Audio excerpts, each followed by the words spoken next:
Hello tout le monde, bienvenue dans cette nouvelle vidéo. Aujourd'hui on se retrouve pour un vlog. Je sais pas ce que j'ai à commencer mes vlogs en train de sortir mon chien le matin. Mais écoutez, c'est comme ça. Qu'est-ce que c'est que ça? Hop là. Je vous retrouve donc pour un vlog. On est mercredi 24 janvier je crois. Et c'est un vlog qui devrait sortir normalement samedi dans 10 jours. Donc voilà, je vous emmène avec moi donc dans ma semaine et je voudrais aussi vous... En fait, dans le précédent vlog, j'avais commencé à coudre mon manteau Carmen et depuis j'ai rencontré quelques difficultés et je m'étais arrêtée parce que j'en avais un peu marre. Et donc pour pas me forcer à coudre un projet qui me donnait plus envie sur le moment, je l'ai mis de côté. Donc j'aimerais le terminer, donc c'est pour ça que je vlog aussi, ça va me permettre de me motiver puisque j'aimerais pouvoir finir ce manteau avant de vous sortir le vlog. Donc comme je l'ai prévu dans 10 jours, ça me laisse 10 jours pour le terminer.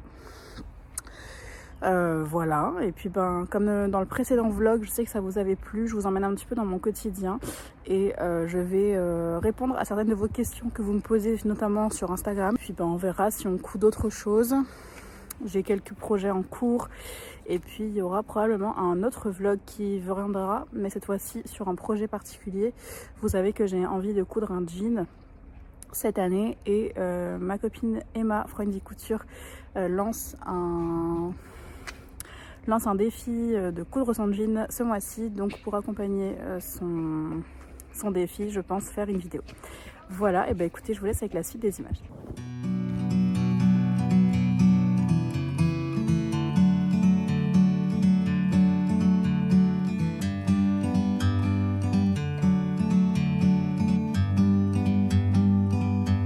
Like a bird on a tree, I'm just sitting here. I got time. It's clear. On se retrouve genre une demi-heure plus tard. J'ai décousu une manche et en fait je me suis dit que j'allais vous montrer comment je défais mes fils de surjet parce qu'il y a une technique pour aller un peu plus vite bien que ça prenne du temps. Donc je voulais vous montrer ça. En fait sur vos fils de surjet ici vous avez vos 4 fils. Alors on voit pas grand chose mais le principe c'est de venir couper les fils des aiguilles. Donc ce sont les 2 lignes parallèles au bord du tissu. On vient couper celle-ci et celle d'au-dessus. Après dans ce lainage c'est un peu pénible. Hop, donc là j'ai mes 2 fils de surjet qui sont pris dans mon découvite, pouf. Et ensuite je vais plus avoir qu'à venir tirer sur mon fil de façon régulière comme sur un point classique. Et ça va tout partir. Hop. Et en fait voilà, ça vient. Une fois que vous tirez sur vos 2 lignes, de chaque côté vous venez ouvrir. Et les fils des boucleurs, je crois, en fait, viennent tout seuls puisqu'ils sont plus attachés à quoi que ce soit. Donc vous avez juste à tirer et pouf, vous pouvez séparer vos tissus rapidement. On voit pas grand chose sur ce lainage parce qu'il y a beaucoup de petits fils. Donc j'espère quand même que vous avez vu quelque chose. Mais en gros, vous tirez sur vos 2 fils de surjet aux aiguilles, donc parallèles au bord. Vous les coupez. Vous venez tirer tout le long régulièrement. Et une fois qu'ils sont séparés, vos fils de boucleur vont venir tout seuls. Vous n'avez plus qu'à les tirer comme ça sur le bord. Viens, Little. Tiens ma poulette.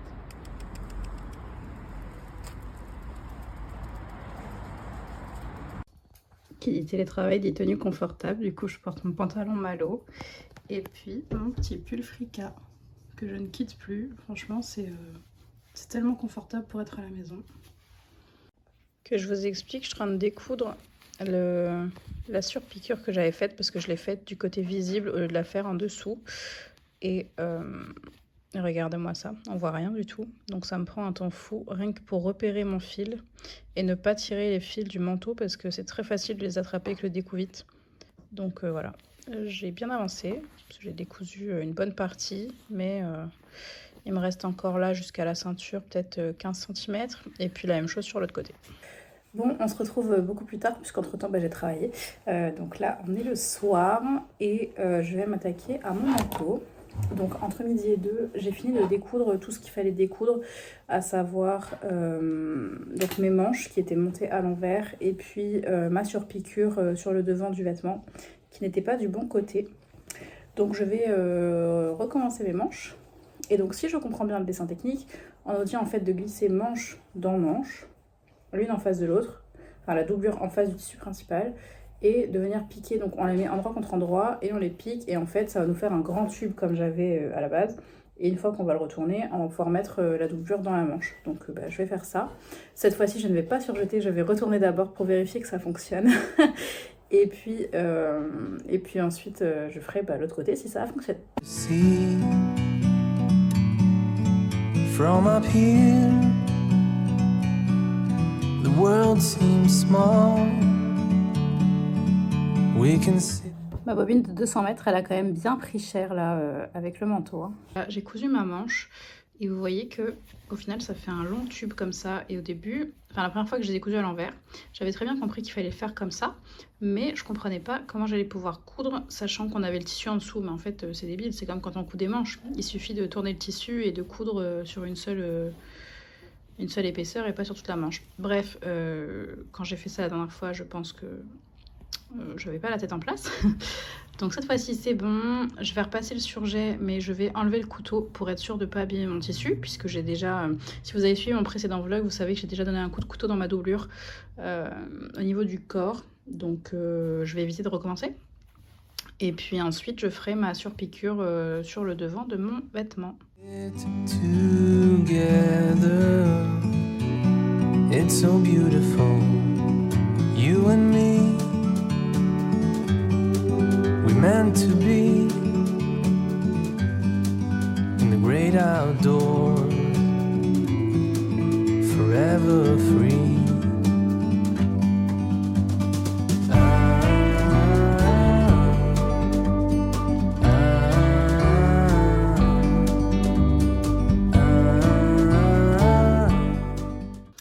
Voilà mon manteau terminé. Bah écoutez, ça m'a pris moins de temps de le modifier que ce que je pensais. Puisque j'en ai eu pour grosso modo 2 heures là à le reprendre. Il me reste à enlever tous les faux fils et à finir de bien marquer le col au fer à repasser, parce que alors je vais retourner la caméra. Donc je vous disais, il me reste à enlever les faux fils là qu'on voit qui sont contrastants. Mon col tailleur n'est pas parfait, mais c'est mon premier, donc je le trouve pas si mal. Il faut que je finisse de venir bien l'écraser au fer pour qu'il n'y ait plus tous ces petits bourrelets là qui sont dus aux coutures, je pense. Mais voilà, j'arrive à bien le plaquer quand je joue avec mon doigt. Donc je pense que je peux le faire à la machine, au fer à repasser pardon. Après c'est un manteau, enfin, c'est une matière qui rebondit pas mal. Du coup là j'ai déjà bien pressé les côtés au fer pour le plaquer. Parce que sinon les coutures ça pâtisse pas en fait, ça fait des volumes comme ça. Donc je sais pas si à l'usure ça va se... Si à l'usure, ça peut arrêter de coudoler comme ça. Les manches sont comme ceci. Je le trouve sympa, mais un peu trop oversize. Je trouve qu'il marque pas suffisamment la taille par rapport à ce que j'aime porter. Donc voilà. Après là, je suis en jogging, t-shirt, tenue de maison. Donc je me dis qu'avec une vraie tenue, ça devrait donner différemment. Et je suis quand même très fière parce que c'est une pièce bien technique, entièrement doublée. Et donc pour ça, je suis assez contente. Hop, vous voyez là ma petite bourde, mon petit coup de couteau dans la doublure. Mais bon, c'est pas gênant parce qu'il y a quand même de l'aisance. Donc au final, on n'est pas embêté. Et puis de ce côté-là, on est nickel. Voilà. Ce vlog m'aura permis quand même de bien... de reprendre mon manteau et de le terminer. Donc ça c'est plutôt chouette. Et puis le vlog ne s'arrête pas là, on continue. Et peut-être que j'aurai le temps de coudre autre chose avec vous. Je suis allée passer des chaussures et une écharpe pour voir ce que ça donne. Ça me plaît déjà un peu plus en étant à peu près habillée. Bon après je suis toujours en jogging mais bon. Il faut aussi que je couse un petit bouton là de ce côté là pour que le pan il reste bien en place à l'intérieur. Mais bon voilà. À voir à l'usage ce que ça va donner. Je suis en train de préparer à dîner et je voulais vous répondre pour une des questions que j'ai reçues sur Instagram aujourd'hui, à savoir est-ce que j'ai d'autres loisirs créatifs que la couture. Alors non, pas spécialement. J'avoue que la couture, ça m'occupe beaucoup. J'ai essayé un petit peu le tricot, mais c'était avant notre déménagement et depuis je ne m'y suis pas remise. J'avoue que j'aime bien, mais c'est quelque chose que je vais faire quand j'ai le temps, c'est-à-dire jamais.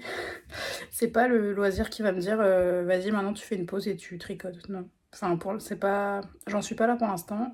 J'avoue que je préfère prendre du temps pour coudre et donc c'est ce que je choisis en général quand j'ai du temps. Donc pour tout vous dire, j'avais prévu de vous faire une vidéo sur mes débuts en tricot et puis en réalité, bah, j'y ai pas touché depuis le mois de mars dernier, je crois. Donc voilà.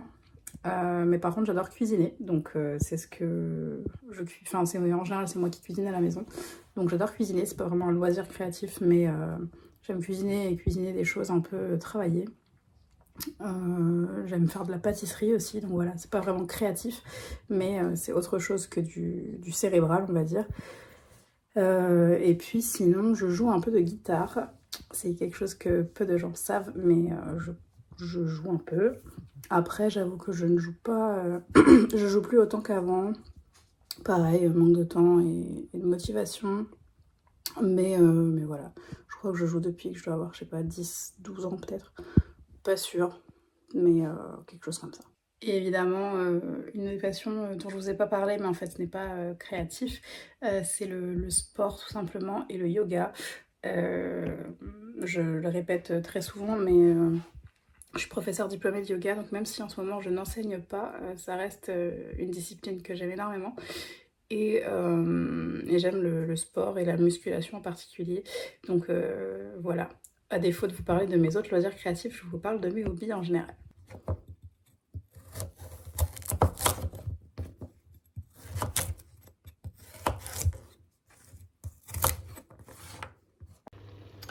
Donc voilà, ce soir c'est un petit sauté rapide. Crevettes, carottes en bâtonnet, et puis dessous il y a une petite sauce lait de coco, du curry rouge, de la pâte de curry en l'occurrence, sel, poivre et qu'est-ce que j'ai mis d'autre, curcuma, et je crois que c'est tout. Je sais plus si j'avais pas déjà fait cette recette dans le précédent vlog, ce qui est marrant parce que je crois que je l'ai pas refaite depuis, mais je trouve que c'est un petit repas rapide et hyper efficace. Là, je vais laisser les crevettes cuire jusqu'à ce que les carottes soient un petit peu fondantes, mais qu'elles restent un tout petit peu croquantes quand même.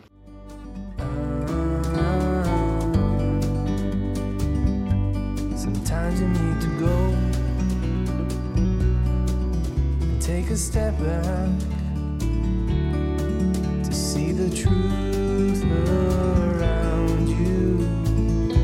From a distance you can tell.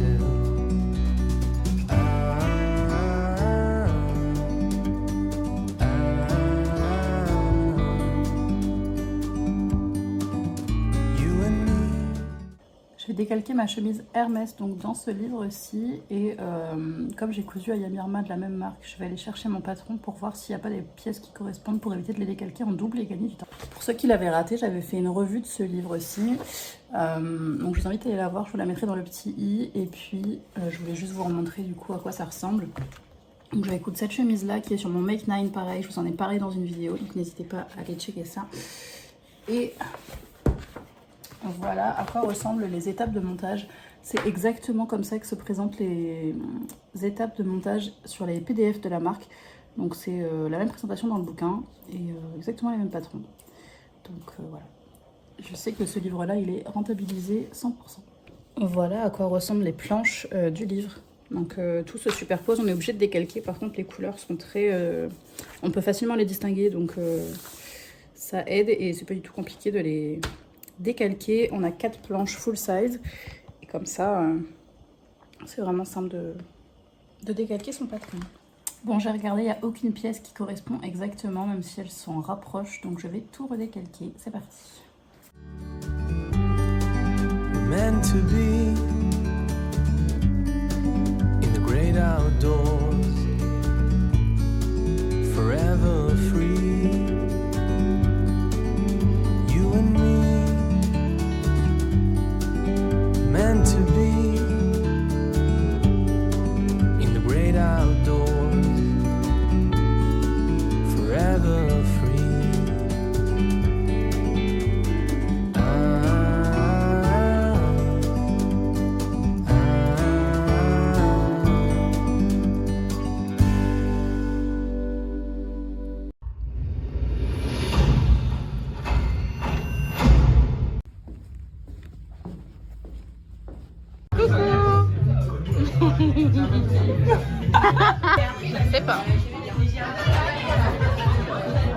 à faim.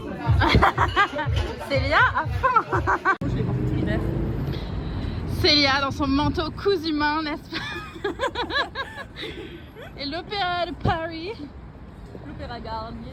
n'est-ce pas? Promenons-nous à Paris. Exactement.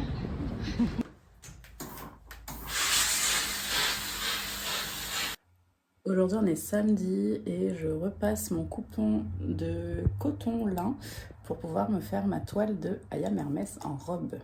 Vous allez sûrement entendre la machine à laver derrière, je suis désolée. En fait, normalement je coupe mon tissu sur ma table à manger et comme elle est occupée, ben, je vais me faire un tout petit projet que j'ai envie de faire depuis un petit moment. C'est refaire la culotte Atlas d'Eclipse Lingerie Studio dans ce tissu. Je sais plus comment il l'appelait, c'était chez Mercerie Extra, je pense que c'est un type de lycra. Et je vais le doubler l'avant et le gousset dans ce tissu-ci qui est un jersey de coton de chez Dressenstoffen. Donc ça ne me fera pas descendre mon stock puisque ce tissu-là il n'est pas sur mon Trello, il n'a pas été comptabilisé puisque j'ai peut-être, je sais pas de quoi faire une culotte, je dois avoir 40 cm de hauteur donc c'est pas grand-chose, c'est juste un petit projet fun. Pour patienter, pour pouvoir couper mon tissu et je vais utiliser cet élastique là je pense que j'avais acheté il y a très longtemps chez ma petite mercerie. Je voulais vous montrer, voilà, là c'est toute la laise et j'ai coupé mon devant, mon dos, donc j'ai des trous comme ça et il me reste le gousset à placer et en fait regardez, rien ne se perd en lingerie, genre il me reste ça et ben mon gousset il rentre ici et enfin, quand je coupe des matières de type lingerie comme ça, franchement, je ne jette rien du tout, à part peut-être des micro-bandes comme ça. Mais tout ce qui peut être, même de cette taille-là, ben, je conserve parce que la lingerie, c'est tellement des petites pièces que, in fine, on peut en placer énormément dans un tout petit métrage. Donc, je vous invite à garder vraiment vos petites chutes de matière que vous pensez pouvoir exploiter pour de la lingerie. Et voilà, culotte terminée, je vous retrouve peut-être 1h30 après, ou 2 heures, je sais pas. J'ai complètement prise dans la couture, donc je vous ai pas filmé le montage. Vous m'en voudrez pas, mais voilà le résultat. Je suis assez contente, je trouve que le lycra est joli. Il y a une certaine transparence, mais pour de la dentelle, enfin pour de la lingerie, c'est pas un problème. Et c'est pas hyper transparent, c'est juste qu'on voit la couleur de la peau en dessous. J'ai choisi de finir avec un élastique à picot cette fois-ci et non pas un élastique à cheval. Donc ça change un petit peu et je trouve ça pas mal. Petite finale de l'Open d'Australie, dimanche matin. Dans le canapé avec ma petite poule.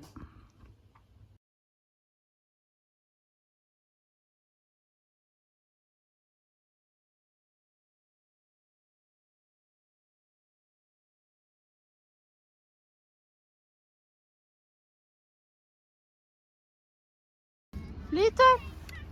Whee! With you, I can be sad with you. Just take my hand and fly up through the dreams where the skies are so clear. With you, I wanna stay with you. With you, I love the way that you love me today. Let's run up through the fields where the sun shines and heals. With you, I wanna stay with you. It's been so cold since you have been gone. Like I was told, you're the only one.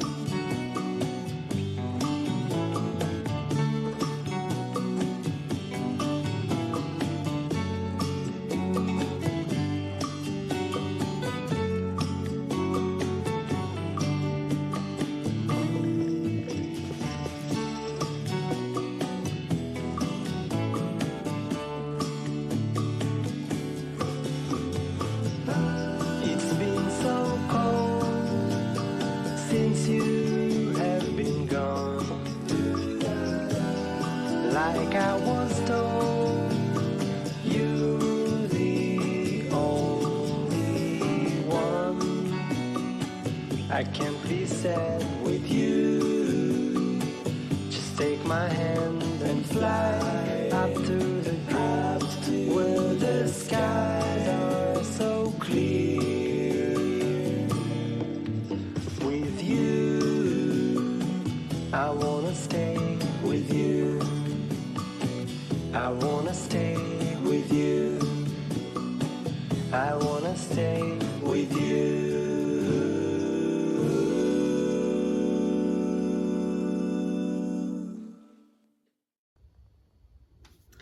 On est lundi, je vais partir au travail. Je voulais juste vous montrer ma petite tenue avec mon top Victoria. Et mon petit manteau Carmen. J'adore vraiment cette doublure à chaque fois que j'ouvre mon manteau. Je suis super fan du rendu.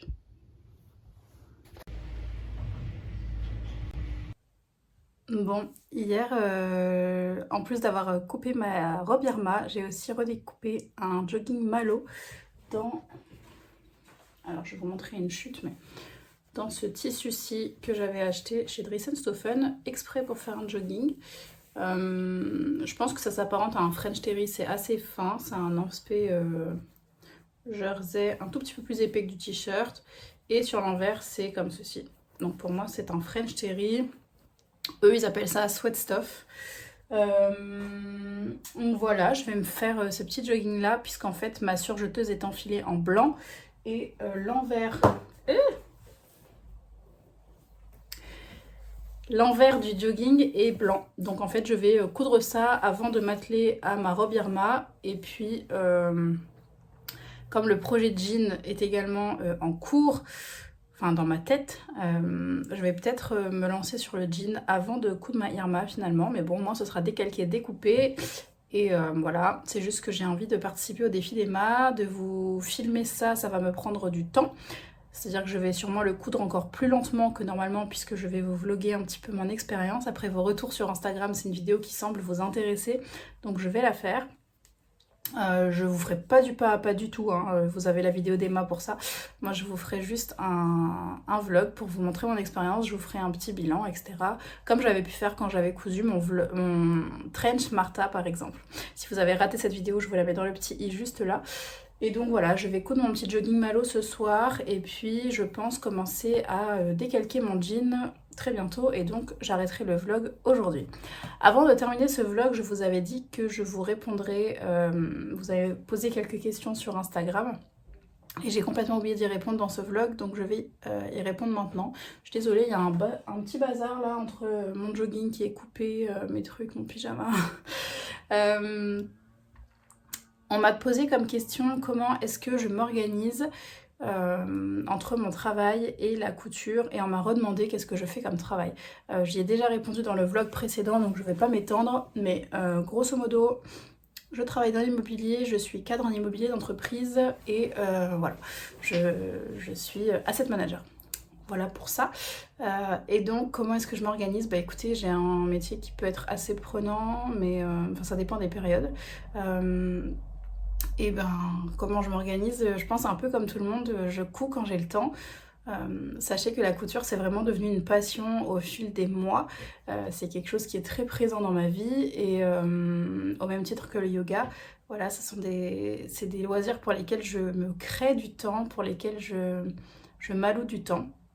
Donc voilà, quand je suis pas trop fatiguée en rentrant du travail, ça m'arrive de coudre comme ce soir où je me sens assez en forme et donc je vais coudre un petit peu parce que le dîner est déjà prêt, parce que j'ai pas prévu de faire du sport ce soir, donc j'ai du temps de libre, donc soit bah, je me détends, soit je couds. Et donc ce soir j'ai envie de coudre et je me sens en forme, donc je vais le faire. Mais c'est pas très souvent parce qu'entre les séances de sport et le fait de devoir entretenir mon appartement, faire à manger, etc. C'est pas régulier que je couse le soir. Par contre, ça m'arrive de décalquer quelque chose, par exemple devant la télévision. Voilà, d'avancer un petit peu sur les projets de façon annexe, mais pas forcément de faire une session couture. Parce que c'est vrai que quand je m'installe devant ma machine, j'ai pas envie d'y rester juste 20 minutes. J'ai envie d'avoir au moins une petite heure devant moi. Donc voilà, enfin... Je fais un peu comme je peux et donc je coupe principalement le week-end, le vendredi soir, le samedi, le dimanche, par session. Je sais pas, en général ça peut être 2-3 heures, je peux faire une pause, des fois je fais un projet en une journée et j'ai envie de coudre et je couds presque toute la journée. Ça dépend vraiment du temps que j'ai. Et puis quand je suis en télétravail, je sais qu'entre midi et deux, j'aime bien décalquer un patron par exemple, je me mets une vidéo sur YouTube et puis je décalque en même temps. Voilà, ça peut m'arriver de coudre, c'est plus rare, mais voilà. Voilà comment je m'organise pour la couture. Voilà pour ce vlog, écoutez, je sais pas trop s'il aura été très intéressant pour vous. Moi j'ai bien aimé vous amener dans mon quotidien comme d'habitude. Là, je sais que le précédent vlog de ce format-là vous avait plu. Donc là on a vu un petit peu mon manteau, j'ai décalqué des patrons, j'ai cousu une culotte. Je vous ai un petit peu emmené dans mon quotidien créatif et mon quotidien tout court. J'espère que voilà, vous aurez passé un bon moment avec moi. Et puis on se retrouve en vidéo très bientôt. Donc pour le sous-haut entre guillemets, même si je vais pas faire toutes les étapes avec vous de mon jean, j'ai hâte, j'ai enfin arrêté un modèle. Ce sera dans le livre de l'atelier du jean, mais je ne vous en dis pas plus. Et puis, comme je couds pas mal, il se peut qu'il y ait un autre bilan couture qui arrive un peu plus tôt que dans un mois. Voilà, à très bientôt. I Ciao, wanna ciao. stay with you. I wanna stay with you. I wanna stay with you.